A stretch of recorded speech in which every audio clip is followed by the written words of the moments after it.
Ya, betul sekali apa yang dikatakan Mbak Firza, bahwa pertemuan minggu kemarin kita telah membahas mengenai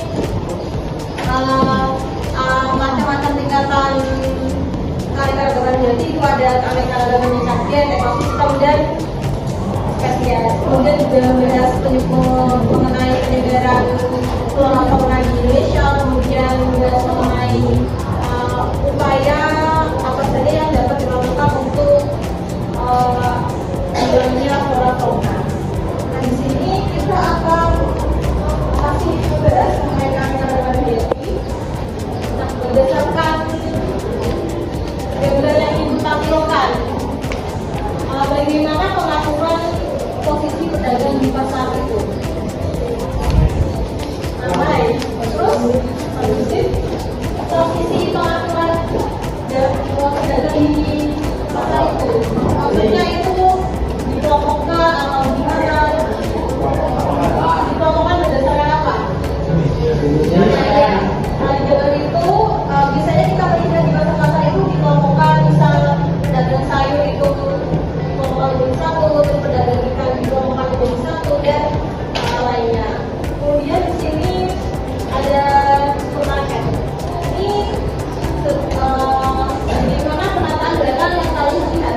Tapi ini terus sesuai jenis barang dikelompokkan ya. Nah, jadi di supermarket ini itu dikelompokkan atau diklasifikasikan berdasarkan jenis ataupun merek dari minyak. Terus di sini ada jus dari merek apa kalau mau. Terus ada botol-botol, itu diklasifikasikan berdasarkan jenis atau mereknya, atau bahkan bentuknya diklasifikasikan. Jadi pertemuan kali ini kita akan membahas mengenai itu pasar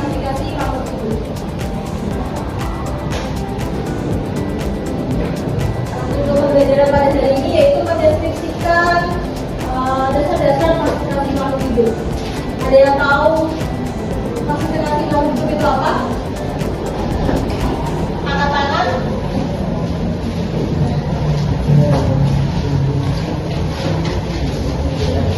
Betul ya?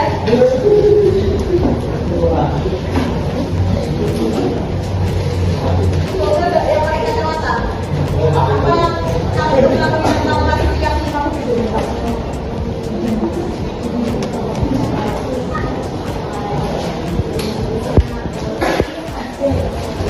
Oke, betul sekali apa yang dikatakan Mbak Fitri.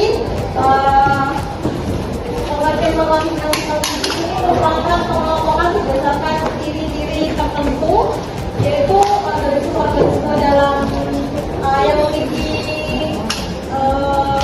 ciri-ciri yang sama itu dimasukkan ke dalam satu kelompok.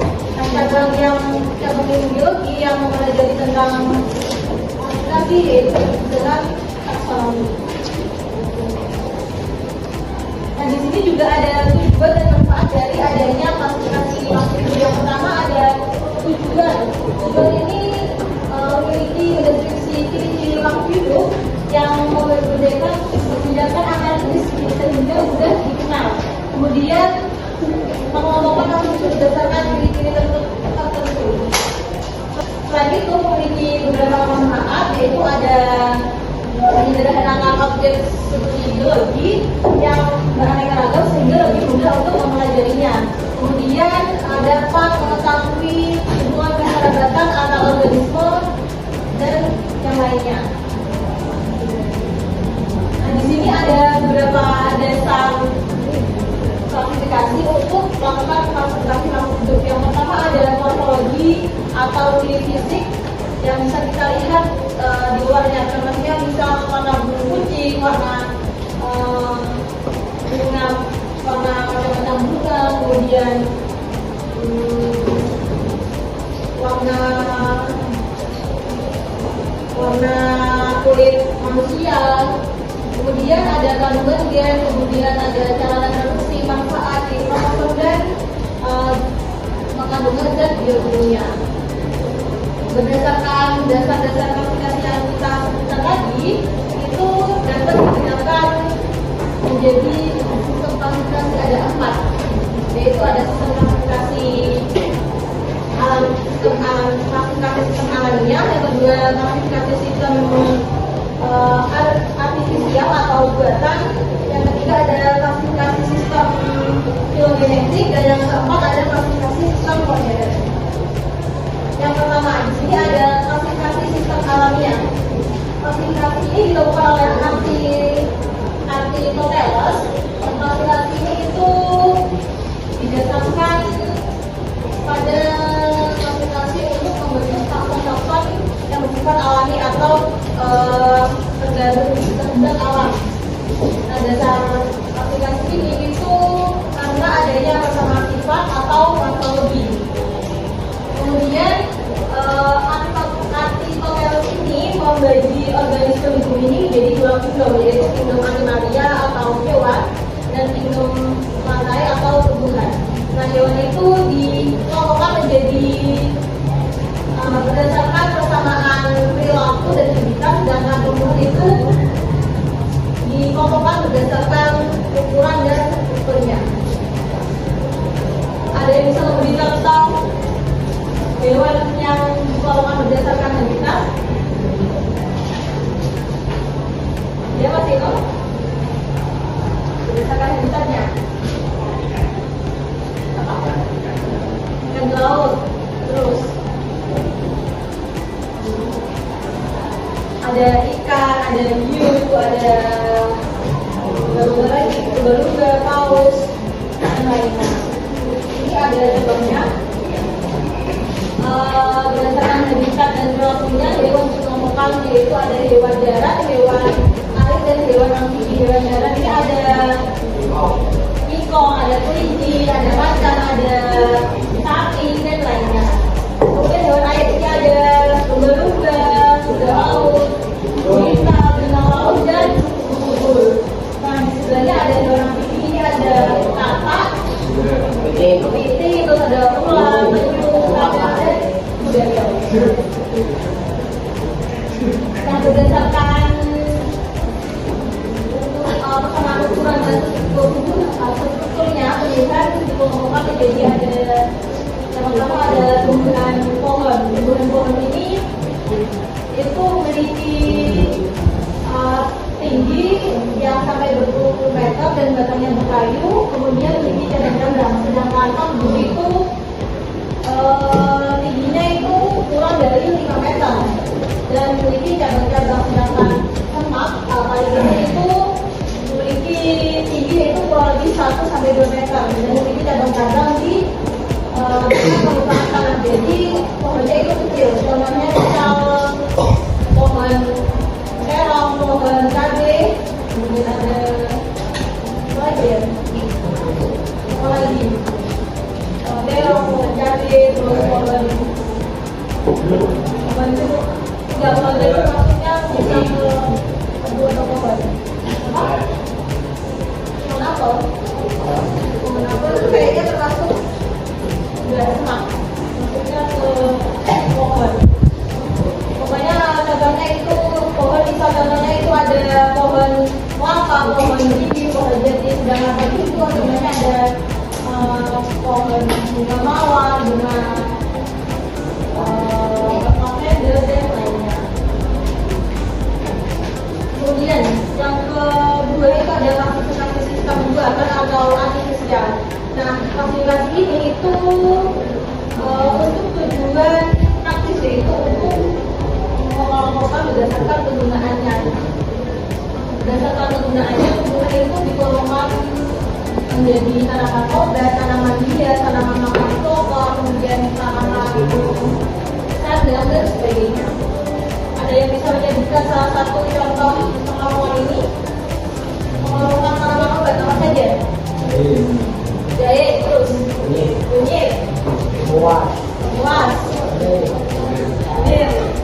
terus tanaman hias, anggrek, mawar, mati. Oke, di sini ada beberapa pengelompokan aplikasi sistem artifisial atau pembuatan. Ini contohnya ada tanaman obat. Ini ada jahe, melipis, ginseng, kemudian pengelompokan tanaman jenis ada mawar, melati, anggrek, tanaman tumbuhan ada apel, pisang, anggur, terus kemudian tanaman manusia ada padi, jagung dan ubi. Yang ketiga ini ada klasifikasi sistem filogenetik. Klasifikasi sistem filogenetik ini ditemukan oleh Thomas Darwin, yang merupakan klasifikasi berdasarkan pada hubungan kekerabatan antar organisme tertentu berdasarkan proses evolusinya. Untuk tujuan praktis, yaitu untuk mengelompokkan berdasarkan penggunaannya. Berdasarkan penggunaannya, tumbuhan itu dikelompokkan menjadi tanaman obat, tanaman hias, tanaman makan pokok, kemudian tanaman sadang dan sebagainya. Ada yang bisa menjadikan salah satu contoh pengelompokan ini? Pengelompokan tanaman obat apa saja? Jahe, terus kunyit, buas, terus tanaman hias, anggrek, mawar, mati. Oke, di sini ada beberapa pengelompokan aplikasi sistem artifisial atau pembuatan. Ini contohnya ada tanaman obat. Ini ada jahe, melipis, ginseng, kemudian pengelompokan tanaman jenis ada mawar, melati, anggrek, tanaman tumbuhan ada apel, pisang, anggur, terus kemudian tanaman manusia ada padi, jagung dan ubi. Yang ketiga ini ada klasifikasi sistem filogenetik. Klasifikasi sistem filogenetik ini ditemukan oleh Thomas Darwin, yang merupakan klasifikasi berdasarkan pada hubungan kekerabatan antar organisme tertentu berdasarkan proses evolusinya. Nah, ini didasarkan pada kesamaan ciri bentuk atau morfologi, kemudian cara tubuh itu atau fisiologi, kemudian struktur dalam tubuh atau anatomi, dan perilaku atau ekologi. Nah, hubungan klasifikasi sistem kekerabatan ini dapat digambarkan melalui homotopologi ini. Ini ada contohnya gambar seperti ini. Ada yang pernah melihatnya? Kita next. Nah, di sini yang terakhir ada klasifikasi sistem modern. Dan klasifikasi ini didasarkan pada hubungan kekerabatan organisme filogenetik, kemudian ciri-ciri terus ciri-ciri biokimia dan juga struktur molekuler. Jadi organisme yang diklasifikasikan namanya itu ada kucing dan singa. Kenapa bisa kucing dan singa? Kemarin kita sudah membahas di klasifikasi keanekaragaman tingkat spesies. Ya, panggilan sama karena mereka ini memiliki kromosom atau gen sama. Nah, kucing dan singa ini itu meskipun memiliki bentuk dan habitat yang berbeda, mereka ini masih memiliki kesamaan yang benar, yaitu adanya kesamaan gen atau kromosom, sehingga mereka masih dalam satu famili yang sama, yaitu famili Thalidae. Dan juga lebih spesifik lagi itu masih dalam satu genus yang sama, yaitu genus Panthera. Sehingga mereka ini masih dalam satu famili dan satu genus. Oke, materinya cukup. Setelah ini Ibu akan bagi kalian jadi 4 kelompok. Kelompoknya bisa satu garis ya. Nanti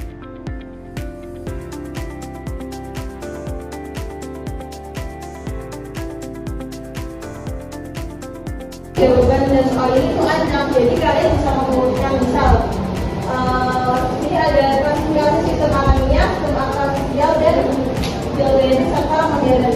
Itu jawabannya apa? Misal tadi kan ada macam-macam klasifikasi, sistem klasifikasi. Jadi jawabannya itu kalian bisa jawab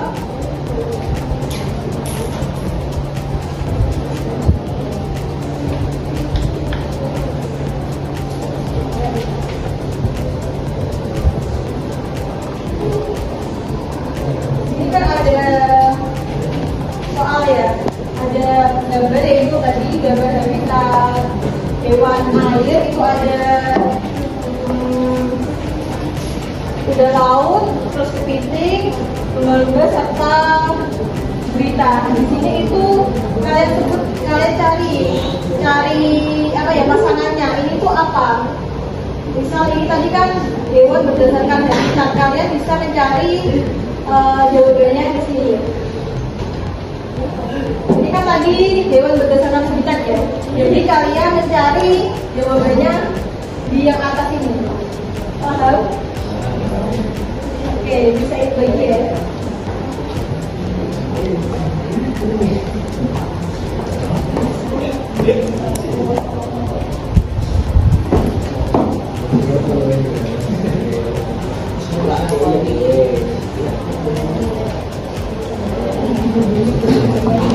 Satu stempel. Kalau yang ukuran, tapi yang stempel beneran ini bisa dipasangkan cari pasangannya. What for this? Yes. Yes. Nama penemuan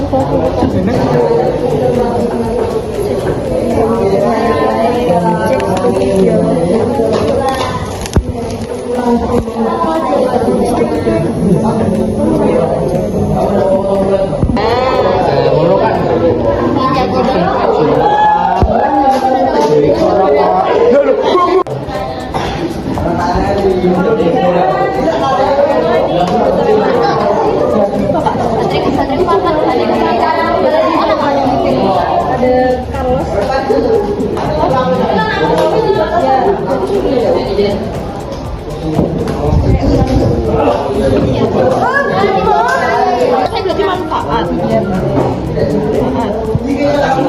Asimilasi badan kan? Berdasarkan gravita berarti ini.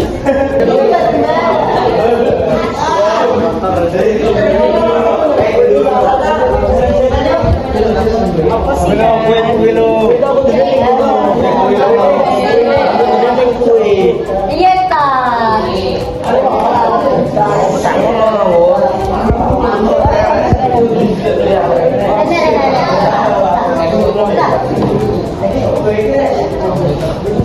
Kamu harus cari ilmu yang mempelajari taksonomi di sini. Sebelah sini. Iya betul. Klasifikasi sistem alamiah, sistem artifisial, sistem filogenetik, sistem modern. Ini termasuk ke dalam macam-macam sistem klasifikasi. Iya betul. Bu, ini benar. Sampel dong, Bu. Ini mesti benar. Ya kan? Iya betul. Klasifikasi sistem Artifisial. buatan. Yang kedua macam-macam sistem klasifikasi. Klasifikasi Bapak taksonomi itu Carolus Linnaeus. Klasifikasi berdasarkan hubungan kekerabatan itu sistem filogenetik. Dasar-dasar klasifikasi itu menyederhanakan objek studi biologi yang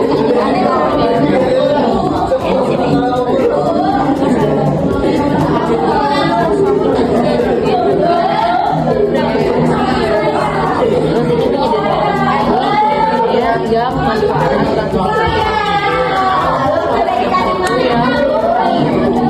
klasifikasi